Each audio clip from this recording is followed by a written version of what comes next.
հեծը մոտարապես 3 ամսվա կյանք է ունեցել։ Ես ինչ եմ ասում, որ հիմա այս կառավարությունում էլ կան մարդիկ, ովքեր տեղյակ էին։ Իրենց երկու փոխվարչապետերը, մեկը բանկ, մեկը նախարարություն էկոնոմիկա, այսինքն տեղյակ են եղել վիճակին։ Ամենաշատը 3 ամիս հետո սնանկության էր գնալուց հեծը։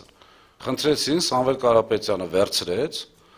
եւ առանց որևէ ակնկալիքի, ուղիղ հայտարարում եմ, առանց որևէ ակնկալիքի, ընդհուպ մինուսները փակելու ակնկալիքով ինքը վերցրել է հեծը։ Ճիշտ մենեջմենտի,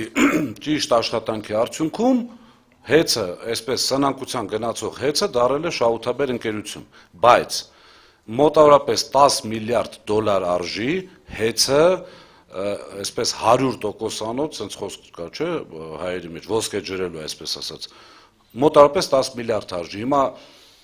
հանձնաժողովի կեղծությունը այստեղ է, այսինքն հանձնաժողովը թույլ չի տալիս մենք մեր միջոցներով 12 միլիարդ ցանկացան 25 թվին ներդրումներ անենք։ Եթե հիշում եք, հանձնաժողովի նախագահը հայտարարեց, որ մի կողմից ուզում են ներդրում անեն, մյուս կողմից սակագնի վրա է դա ազդելու։ Ես մի ձայնագրություն հրապարակեցի, որտեղ ես ուղիղ նշում եմ, եթե դա բեռ է լինելու սակագնի վրա, մենք դա կանենք մեր հաշվին, մեր, այսպես ասած, գումարների հաշվին։ Դա չթույլատրեցին անգամ։ Այսինքն այն, այսպես ասած, իրենց խոսույթը, որ հեծը այս պայն ունի խնդիրներ, իսկ ով է ասում չունի, իսկ ով է ասում չպետք է ունենար։ Եթե որպես պետություն պատրաստ լինեիք 10 միլիարդ ներդրումային ծրագրին, մենք էլ այդ 10 միլիարդ ներդրումային ծրագիրը կանենք, այս սակագինը դուք որոշեք։ Եվ ամենակարևոր հանգամանքը նոր միացում, ժողովուրդ, ախր այնքան ակնհայտ է ամեն ինչ, մի քիչ sense խոսակցական լեզվով ասենք, ժողովուրդն էլ հասկանա։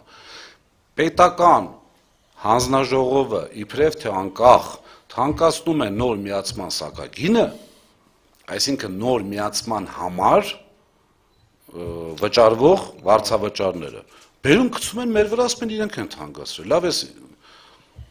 չգիտեմ, եթերային լեզվով ոնց ասեմ, սրա վերջը երբ է գալու, կարծում եմ հունիսի 8-ին։ Այդ 10 միլիարդը դրա մի մասն էր, էլի ֆիքսենք դոլար, 10 միլիարդ դոլար։ Այո, 10 միլիարդ դոլար։ 10 միլիարդ դրամ ինչ ամբողջ Հայաստանը։ Այո, օքեյ, դոլարի մասն է ֆիքսենք։ Պարոն Ղազարյան, նշեցիք, որ ներդրումները փաստացի թույլ չեն տրվել։ Դրա մասին այդ ժամանակ խոսվեց։ Դուք միտում եք տեսնում, որ թույլ չեն տրվել եւ միտում եք տեսնում արդյոք, որ ժամանակին այդ պարոն Օրբելյան չեն արձանագրվել այդ խախտումները, ճիշտ չեն ներկայացվել հեծին, որպեսզի հետո օգտագործեն այս պրոցեսները։